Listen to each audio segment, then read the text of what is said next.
Hello, मेरा नाम शाहिद है और आज की वीडियो में हम डिस्कस करेंगे Sir Philip Sidney as a poet of love. Sir Philip Sidney कैसे एक पोएट ऑफ लव थे, we will discuss it with the help of his poems. और इसके लिए मैंने जो पोएम्स पिक की है वो पिक की है from Astrophil and Stella. So without wasting a single second, let's begin the video. हमारा जो क्वेश्चन है इसकी बिगिनिंग होती है with the help of A quotation. Sir Philip Sidney is often considered the model of the perfect Renaissance gentleman. He embodied the medieval virtue of the knight, the lover and the scholar. यहाँ पे renaissance gentleman उसे कहा जाता है जो व्यक्ति intelligent हो, physically fit हो, सोशल ग्रेस हो एंड अपनी सिविल ड्यूटी को वो फॉलो करे। हमारा जो फर्स्ट क्वार्ट है ये एक Ronald Carter, he is a writer, इनके द्वारा दी गई है। इसके बाद हमारा इंट्रोडक्शन ऑफ ऑथर है। Sir Philip Sidney, 1554-1586, year of birth and year of death, was an English poet, courtier, and scholar under the court of Queen Elizabeth. He was the ideal gentleman of his day. His famous works are Astrophil and Stella, The Defense of Poesy, and The Lady of May. इसके बाद जो हमारी next quotation है वो about Astrophil and Stella है। Astrophil and Stella makes a poetical revolution, no less than Wordsworth's lyrical ballad or Eliot's Wasteland। ये quotation Gary Waller के द्वारा दी गई है, जिसमें Gary Waller Astrophil and Stella की प्रेज करते हैं और कहते हैं कि ये एक पोइटिकल रेवोल्यूशन की तरह है, ये एक क्रांति की तरह है और ये क्रांति वर्ड्सवर्थ की लिरिकल बैलेड और इलियट के वेस्टलैंड से कम नहीं है। इसके बाद हमारा इंट्रोडक्शन ऑफ पोइट्री कलेक्शन है। Astrophil and Stella, 1591, year of publication, is a sequence of 108 sonnets and 11 songs by Sir Philip Sidney. Astrophil in Greek means star lover and Stella in Latin means star. Through Stella, the poet represents Penelope Devereux. The whole sequence is a metaphor of difference between day and light. It is a conflict between reason and passion. Astrophil and Stella जो हमारी ये poetry section है, माना जाता है कि sir Philip Sydney ने in poetry को पेनिलोप के ऊपर लिखा है, जो इनकी म्यूज़ भी है इन पोइट्रीज़ में।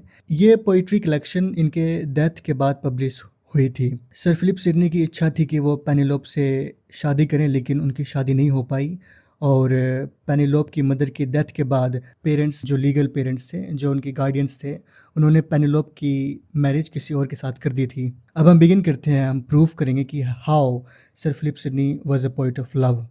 As a poet of love, in the beginning he follows Petrarchan style and theme, however later he dismisses that and follows the inner self for motivation.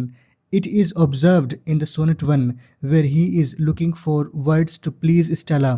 In the concluding lines, he follows inner wisdom and not bookish knowledge, thus breaks Petrarchan tradition. पुराने समय में जब poetry लिखी जाती थी तो Petrarch को ideal माना जाता था और उनके ही दिए गए पोइट्री स्टाइल एंड थीम्स वगैरह को फॉलो करके पोइट्री लिखी जाती थी। लेकिन सर फिलिप सिडनी ने उस ट्रेडिशन को ब्रेक किया। उन्होंने पोइट्री को एक अलग ही नज़रिए से लिखा, from the perspective of inner self, कि जो मन है उसके पर्सपेक्टिव से हम पोइट्री लिखें, जो रियल लाइफ है हम उसे रिप्रेजेंट करें, हम कॉपी ना करें। और इस चीज़ को इनके सोनेट 1 में दिखाया गया है, जिसमें वो क्वाट करते हुए लिखते हैं, beating my truant pen, beating myself for spite, fool, said my muse to me, look in thy heart and write. Beating my drawn pen, beating means अपने दांत से चबाना, drawn pen ऐसा पेन जो कि ट्रॉन्ट मीनिंग होता है कि ऐसा चाइल्ड जो स्कूल से भाग गया हो या फिर स्कूल नहीं गया हो बिना परमिशन के। Beating my self for spite, मैं खुद को पीट रहा हूँ स्पाइट, विरोध के लिए। फूल, सैड मा म्यूज टू मी, जो मेरी म्यूज़ है, जो कविताओं की देवी होती है, वो कहती है मूर्ख, लुक इन दाई हार्ट, कि तुम अपने हार्ट में देखो, एंड राइट, और लिखो। इसके बाद हमारा नेक्स्ट पैराग्राफ कुछ इस तरह से है। जो हमारा सेकंड पैराग्राफ है ये बताता है कि कैसे Sir Philip Sidney love at first sight को नहीं मानते हैं।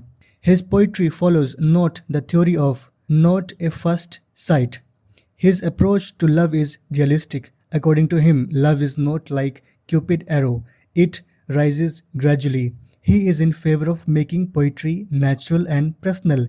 It is seen in his sonnet 2.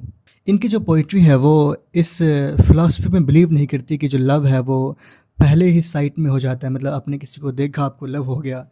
ये इस अप्रोच को अनरियलिस्टिक मानते हैं। जो हमारे सर फिलिप सिडनी है वो कहते हैं कि लव धीरे-धीरे ग्रेजुअली बढ़ता है। वो he is in favour of making poetry natural and personal. वो इस फ़ेवर में है कि जो हम कविताएँ हैं वो नेचुरल हो और पर्सनल हो। और इस चीज़ को हम देख सकते हैं इनके क्वोटेशन में, not at first sight nor with a dripped shot, कि वो पहला साइट में नहीं हुआ। Nor with a dripped shot, dripped जो लिक्विड से भीगा हुआ हो, शॉट क्यूपिड का shot. Love gave the wound which while I breathe will bleed, कि लव ने उन्हें ऐसा एक वुंड दिया है, घाव दिया है। विच वाइल आई ब्रीथ, कि जब भी मैं सांस लूँगा वो बहेगा, विल ब्लीड। अब जो हमारा नेक्स्ट पैराग्राफ है वो रीज़न के अगेंस्ट है। हम जब भी अपने जीवन में कोई कार्य करते हैं हम अपने तर्क वितर्क यूज़ करते हैं कि ये तर्क होगा, हम रीज़न के साथ चलेंगे, हम लॉजिक के साथ चलेंगे।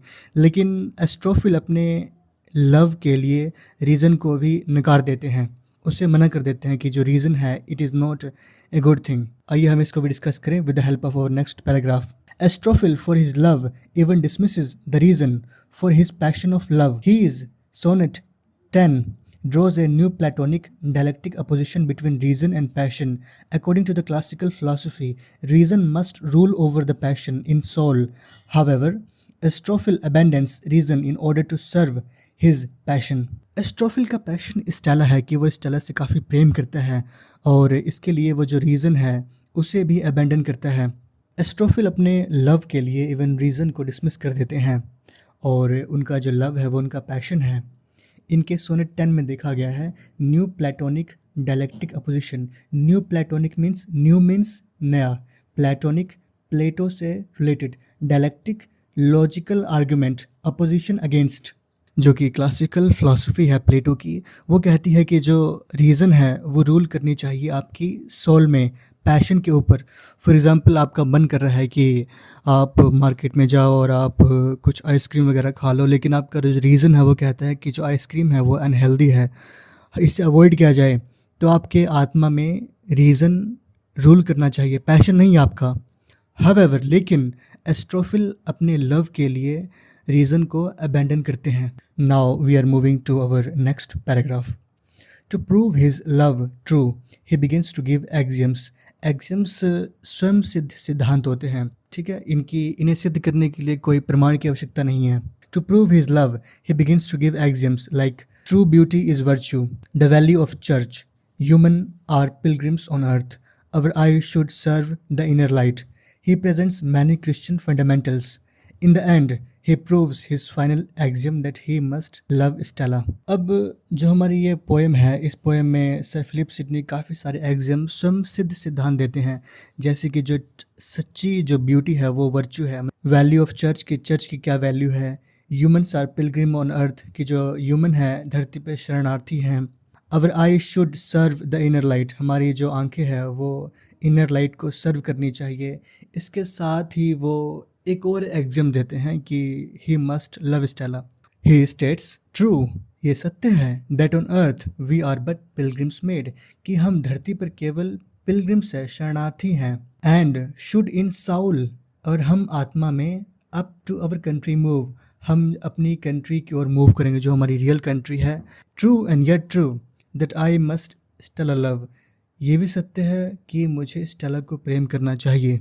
आपने अपने जीवन में नोट किया होगा कि यदि कोई प्रेम में पड़ जाता है तो वो बहकी बहकी और मूर्ख भरी बातें करता है। सेम चीज़ हम इन कविताओं में देख सकते हैं। अब हमारे जो नेक्स्ट पैराग्राफ है उसमें बताया गया है in love the person becomes blind, कि प्रेम में व्यक्ति अंधा हो जाता है। Blind means he sees only his love, कि अंधे का मीनिंग है कि वो आँख से अंधा नहीं होता, उसके जो माइंड है वो लिमिटेड हो जाता है because of high amount of dopamine. As a poet of love he involves in debate with his friends who think Astrophil to be ignorant. In sonnet 14 he compares views of friends to the hellish pain of Prometheus. अब sonnet 14 में वो अपने friends के जो views है उसे compare करते हैं प्रोमीथियस के पेन से। प्रोमीथियस एक एंजल था जो मनुष्य के लिए देवताओं से आग या अग्नि चुरा के लाया था, हमारे लिए, मनुष्य के लिए। अब इसके बाद जब देवताओं को पता लगा कि मनुष्यों के पास अग्नि है और ये प्रोमीथियस ने दी है, तो प्रोमीथियस को सजा दी गई। उसे बांध दिया गया एक बड़े से पत्थर पे, और एक डेली एक ईगल या फिर एक पक्षी आता, एक वल्चर आता, और उसके लीवर को वो खाता, लीवर को हाफ खाता, फिर वो उड़ जाता, तो उसका लीवर रीग्रो कर जाता। फिर डे बाय डे ये प्रोसेस चलती। His friends see his love as a sin and he agrees to be sinful. उसके जो फ्रेंड्स होते हैं उसके लव को सिन देखते हैं, पाप की तरह देखते हैं, और वो कहता है कि मुझे पाप ही बनना है, मुझे पाप करने दो।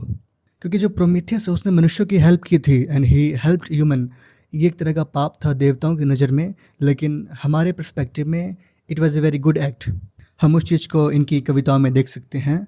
और वो कहते हैं कि सोनेट 14 में, इफ़ डैट बी सिन, कि यदि वो सिन है, जो क्या सिन है, which is fixed heart doth breed a loathing of all loose and chastity, कि वो दो हार्ट्स को मिला के ब्रीड करता है।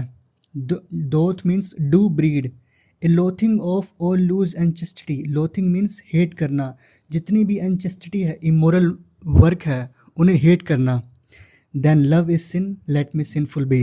अब सर फिलिप सिडनी की पोइट्री में केवल अपने फ्रेंड के साथ डिस्कशन नहीं है, सर फिलिप सिडनी के पोइट्री में खुद के साथ भी डिस्कशन है। ये खुद से बातें करते हैं। The poet of love, Astrophil presents dialogue where he talks to himself. Astrophil dialogue को प्रेजेंट करते हैं जो खुद से वो बात कर रहे हैं। Astrophil uses argument not to publish his work. Astrophil कई सारे आर्गूमेंट देते हैं कि तुम्हें अपने वर्क को पब्लिश नहीं करना चाहिए, पब्लिश मीन्स पब्लिक में नहीं लाना चाहिए। His reason is against love and reason fears to public the poem and love. The heart slash passion values his love poetry and he writes. इनका जो रीज़न है वो कहता है, art not ashamed to publish thy disease. क्या तुम्हें शर्म नहीं आती अपने बीमारी को पब्लिश करने में या पब्लिक करने में, कि तुम सबको बता रहे हो कि ये मेरे अंदर बीमारी है। ने अब उस पर जो उनका हार्ट है, जो उनका पैशन है, वो कहता है ने नहीं, दे में ब्रीड माई फेम, वो मेरे फेम को बढ़ाएंगे। फेम मीन्स मेरी ख्याति, मेरी प्रसिद्धि, कि लोग मुझे जानेंगे, वो इसे बढ़ाएंगे। इट इज़ सो रेयर, ये काफ़ी रेयर डिसीज़ है।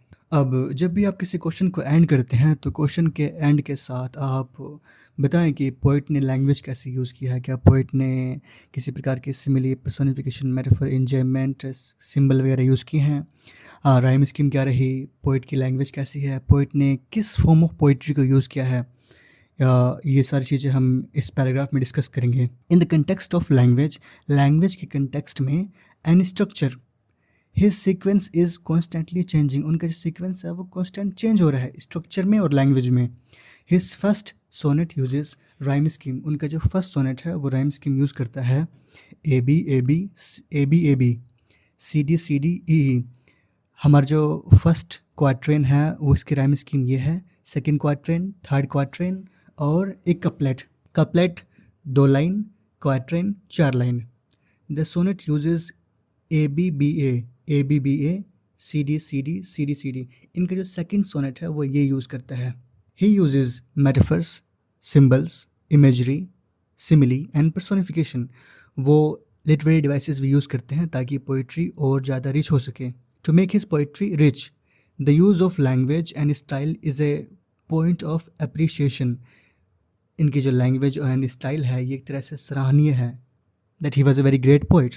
ये हमारा कंक्लूजन है। In a nutshell, Astrophil and Stella is a sequence of love poems, and Sir Philip Sidney has presented his love in a natural and personal way. कि उन्होंने अपनी कविताओं को नेचुरली एंड पर्सनली बताया है। उन्होंने कॉपी नहीं किया पेट्रार्क को या किसी अलग पोइट को। Which indeed proves him as a poet of love. Prove करता है कि वो पोइट ऑफ लव ही हैं, because he is presenting the natural way. He does not praise only physical beauty. वो केवल जो बाहरी सौंदर्य है, जो फिजिकल ब्यूटी है, उसे प्रेज नहीं करते, but falls deep down into spiritual beauty. वो आंतरिक सुंदरता उसकी भी प्रशंसा करते हैं। His sequence is a presentation of conflict between reason and passion. Complete जो सीक्वेंस है उसमें रीजन एंड पैशन की कॉन्फ्लिक्ट को दिखाया गया है। कॉन्फ्लिक्ट मीन्स विद्रोह। वेयर पैशन ऑलवेज विंस, जहाँ पे पैशन हमेशा जीतता है। Thus he is true poet of love ranking. और इसके साथ मैं आशा करता हूँ कि आपको जो ये वीडियो है sir Philip Sidney as a poet of love, ये आपको ईजिली समझ आई होगी। एंड इफ़ आपको समझ आई है then like and subscribe to my channel. Thank you so much.